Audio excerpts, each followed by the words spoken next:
सेवा करने के लिए यहाँ पे। ये वही फौजी हैं जो 1984 में पाकिस्तान को उनकी औकात दिखाए थे ऑपरेशन मेघदूत और सफ़ेद सागर के टाइम पे। वहाँ पे उनको समझ में आया था वहाँ पर, और भारत सरकार जो है ना इनको एकदम रेडी टू फाइट रखी हुई है कि भाई सियाचिन से हम तुम्हें डिप्लॉय कर देंगे। तो इन लोग को तो महारत हासिल है बर्फ में लड़ाई लड़ने की, इनसे अच्छा कौन जानेगा कि बर्फ में कैसे लड़ाई लड़ा जाता है। और चाइना को विश्वास नहीं है तो खोज ले, पता कर ले पाकिस्तान से कि कैसे धोए थे सभी सब। देखिए 1962 में भारतीय सेना ने कहाँ गलती किया था। एक्चुअली क्या था कि हम लोग तत्काल आज़ाद हुए थे 1947 के बाद, और उस समय टेक्नोलॉजी भी नहीं थी, अर्थव्यवस्था किसी काम की नहीं थी, अंग्रेज पूरा चूस के गए थे सब भारत को। तो भारत के पास ना साजो सामान थे, ना हथियार थे, ना ड्रेस थे, ना जूते थे, और चाइना बढ़ते जा रहा था। तो भारत की स्ट्रेटजी रही थी कि युद्ध को टाला जाए। लेकिन इस बार भारत की स्थिति उल्टी है। इस बार भारत की स्थिति क्या है कि भारत ने मन बना लिया है कि अगर युद्ध करिएगा तो हम भी युद्ध करेंगे, बातचीत भी करेंगे, लेकिन भारत ने भी अपनी तैयारियां पूरी कर दी है। उधर से वो ड्रोन निकाल रहा है तो भारतीय वायुसेना भी यहाँ पहुंच चुकी है, नौसेना का P-8 विमान भी पहुंच चुका है,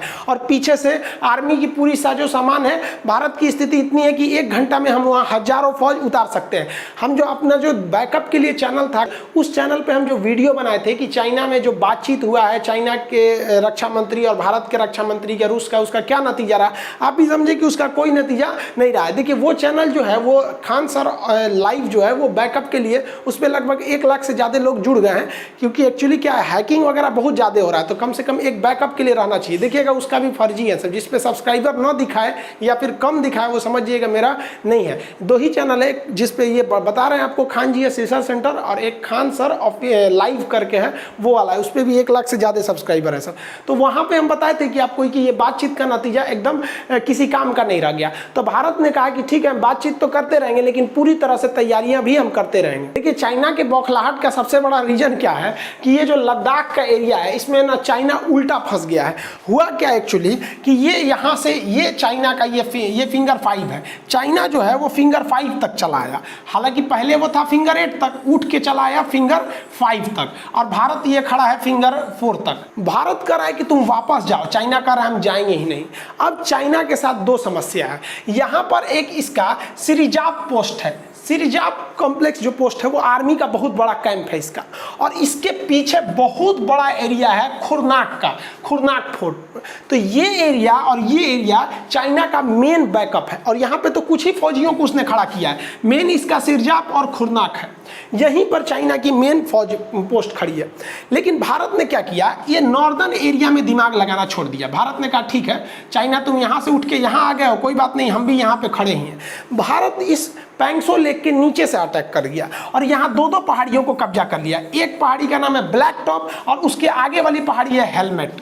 अब जो कि ब्लैक टॉप से हम लोग सीधे का सीधे एरिया पे नज़र रख सकते हैं फिंगर 5 के पास में, और यहाँ से हम लोग इसके सिरजाप पे रख सकते हैं। ये इस एरिया की बहुत ऊंची चोटी है, सबसे ऊंची है सब, और हेलमेट से हम सीधे यहाँ पर खुरनाक पर अटैक कर सकते हैं। अब चाइना फंस गया है कि तुम्हारा यहाँ पर कैमरा उमरा था, भारतीय सेना ने तूर तार के कैमरा फेंक दिया है, अब वापसो नहीं किया। अरे भाई वापस तो कर देना चाहिए, ले जो, लेकिन भारतीय सेना भी कम से कम 62 का बदला तो लेंगे ना, कैमरा रख लिए हैं सब तूर तार के। तो यहाँ पे चाइना फंस गया है कि चाइना करे तो क्या करे। और दिक्कत यह है कि इस एरिया में चाइना नीचे से भी नहीं आके हमला कर सकता है, क्योंकि अगर आप देखेंगे तो ये वाला एरिया ये पैंगसो लेक है, ये पैंगसो लेक में अगर चाइना है यहाँ पर, तो ये फिंगर वाला एरिया है, यहाँ से यहाँ विवादित है, और ये उसका सिरजाप और ये उसका खुरनाक पोस्ट, और यहाँ से ब्लैक टॉप पर ये यहाँ से आराम से हमला किया जा सकता है।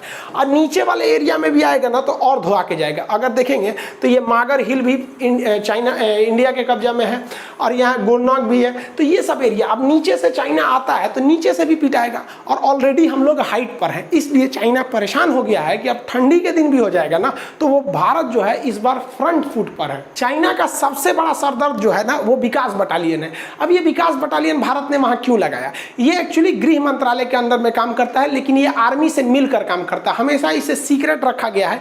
इनकी ट्रेनिंग इस तरह से होती है कि ठंड के एरिया में और पहाड़ी एरिया में लड़ने के लिए माहिर होते हैं। इनकी रैंकिंग भी अलग डिजाइन से होती है। इनका सिंबल इस तरह होता है। इसे 1962 में जब बनाया गया था तो इसका नाम था स्टेब्लिश 22, लेकिन बाद में इसका नाम बदलकर स्पेशल फ्रंटियर फोर्स SFF कर दिया गया। इसकी बटालियन का नाम है विकास बटालियन, जो लगभग 6 बटालियन है, और अभी इनके पास टोटल बटालियन को मिला के 5000 की फौज है। ये बहुत ही वेल ट्रेन होते हैं, कैमोफ्लेज की लड़ाई में, छुप के लड़ने में, पहाड़ी एरिया में बहुत बेहतरीन होते हैं। इनका झंडा वगैरह सब अलग होता है। इसमें बेसिकली इंडिया ने उन लोगों को रखा था जिन्हें 1959 में चाइना ने मार के तिब्बत से भगा दिया था।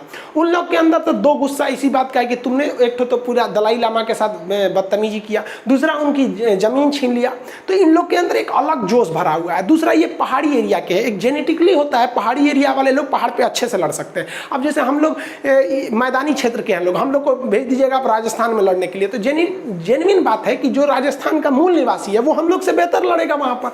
तो ये लोग पहाड़ी एरिया के, चाइना इन्हीं के लिए सरदर्द बना हुआ है, क्योंकि चाइना तिब्बत के मामला को दबाना चाहता है। और इन जो हमारे स्पेशल फ्रंटियर फोर्स और विकास बटालियन है, इस बटालियन में दलाई लामा का एक तरह का आप कहिए तो इनडायरेक्टली आशीर्वाद कर लीजिए आप, समर्थन नहीं आशीर्वाद, क्योंकि ये लोग अपनी लड़ाई लड़ने के लिए लड़ रहे हैं और बहुत बेहतरीन ढंग से लड़ रहे हैं। और इसी फ्रंटियर फोर्स वालों ने अचानक जाकर रात में कब्जा किया था ब्लैक टॉप कर और हेलमेट टॉप के ऊपर। अब चाइना सरदर्द बना हुआ है। अब ये क्या है कि ये लोग कहते हैं चाइना आजाद करो तिब्बत को, क्योंकि तिब्बत को नाजायज कब्जा किया। ये लोग आत्मदाह कर लेते हैं, शरीर में जला लेते हैं आग विरोध प्रदर्शन करने के लिए। भारत इनका कई बार समर्थन किया, इन लोग को रहने के लिए हिमाचल प्रदेश में जगह दिया। दलाई लामा जो है वो हिमाचल प्रदेश से एक तरह का एक्सटेंशन का गवर्नमेंट कह लीजिए चलाते हैं, वहाँ पर बहुत समर्थन किया। नेपाल में भी ये लोग थे पहले, नेपाल ने भी इनका बहुत समर्थन किया था, लेकिन चाइना के दबाव में आकर ओली साहब ने वहाँ पर पुलिस को आदेश दिया कि यहाँ तिब्बत के लोग कोई भी प्रोटेस्ट नहीं करेंगे। अरे इतना तो झुमका भी नहीं गिरा बरेली के बाजार में जितना नेपाल गिर गया ओली की सरकार में। लेकिन यहाँ भारत से भी गलती हो रही है। भारत को अब सॉफ्ट नीति छोड़नी पड़ेगी और इतिहास उठा के देखना पड़ेगा। हम एक वीडियो में भी बताए थे कि इजराइल कैसे बना था। इजराइल जो था यहूदियों का एक देश था, यहूदी एक धर्म है, उस धर्म के लोगों का कोई भी देश नहीं था। इजराइल ने क्या किया, उनको लिए ब्रिटेन ने कहा कि उनको लिए हम एक छोटा सा जगह दे देंगे यहाँ पर जेरूसलम के पास। अब इनसे उनके अंदर एक राष्ट्र की भावना आ गई, भाई हमारा कोई नहीं है दुनिया में, हमको एक धर्म मिले, एक जगह मिलने वाला है, या हम सब मिलेंगे। जी जान लगा के लड़ लिया सब। आज इजराइल इतना बड़ा देश है, इतना विकसित हो गया, पूरी दुनिया में सब अकेले ही इसकी क्षमता, इसे कोई आंख नहीं दिखा सकता है। तो भारत को भी यह राष्ट्र की भावना तिब्बत के लोगों में भरना चाहिए कि तिब्बत के लोग जहां तुम दर बदर भटक रहे हो, तुम्हारा असली देश यही है तिब्बत, और हम तुम्हें लौटाएंगे। भारत को इन तिब्बतियों लोगों के, तिब्बत के जो शाओलिन मांग्स होते हैं वो पहाड़ी लड़ाई के लिए बहुत बेहतरीन होते हैं। उन्हें सेना में भर्ती करके ट्रेनिंग देके हर चीज देके और स्पेशली उन्हें चाइना के एरिया में तैनात करना चाहिए। अब वो क्या है कि वो जरूरत से ज्यादा लड़ेंगे। रीजन है, उनको अपने राष्ट्र की भावना है, और भारतीय सेना जो है वो भी लड़ेगी, लेकिन ये एक आदेश का इंतजार करेगी। लेकिन उनके अंदर एक अलग जुनून रहेगा, उनकी एक फौज खड़ी करनी चाहिए। और जैसे धर्मशाला, हिमाचल प्रदेश का धर्मशाला है, हेडक्वार्टर बना दीजिए हिमाचल प्रदेश का धर्मशाला। जो भी तिब्बती लोग हैं उनको दलाई लामा, उनकी सिक्योरिटी इसके लिए कर दीजिए। और 26 जनवरी को जो मुख्य अतिथि बुलाते हैं, तो चाइना कहता है कि तिब्बत के लोगों को मत बुलाइए, भाई दलाई लामा को मुख्य अतिथि बनाना चाहिए, और उसी दिन बुलाना चाहिए शी जिनपिंग को कि अगल बगल इस बार हमारे 2 मुख्य अतिथि रहेंगे। तब देख लो क्या हमारे विरोध के बाद चाइना पाकिस्तान के किसी काम को रोकता है? नहीं रोकता है। लेकिन हम लोग दलाई लामा को उतना सपोर्ट नहीं कर पाते, खुल के करना चाहिए। और इससे सबसे बड़ा प्रॉफिट क्या होगा, हम उन्हें जमीन देंगे, हम उन्हें ट्रेनिंग देंगे, हथियार अमेरिका फ्री में दे देगा। क्योंकि अमेरिका को पता है कि अगर 20 साल में चाइना को नहीं रोके तो अमेरिका जहां बैठा है उसको उतार के चाइना वहां बैठ जाएगा। इसलिए हर हाल में तिब्बतियों का साथ देगा भारत, और उसके पीछे रहेगा चाइना, अमेरिका। और अमेरिका जिधर गया पूरा यूरोप अमेरिका के ही इशारे पे चलेगा। इनकी सरदर्द तो बना हुआ है भाई साहब मलक्का जल संधि। मलक्का जल संधि क्या है तो ध्यान से समझिए। मलक्का जो है वो एक बहुत पतला रास्ता है मलेशिया और इंडोनेशिया के बीच का। ये जो पतला सा रास्ता देख रहे हैं यही है मलक्का। अब ये इस पतले से रास्ते में चीन का 80% पेट्रोलियम इधर से ही जाता है, ये पतला रास्ता से।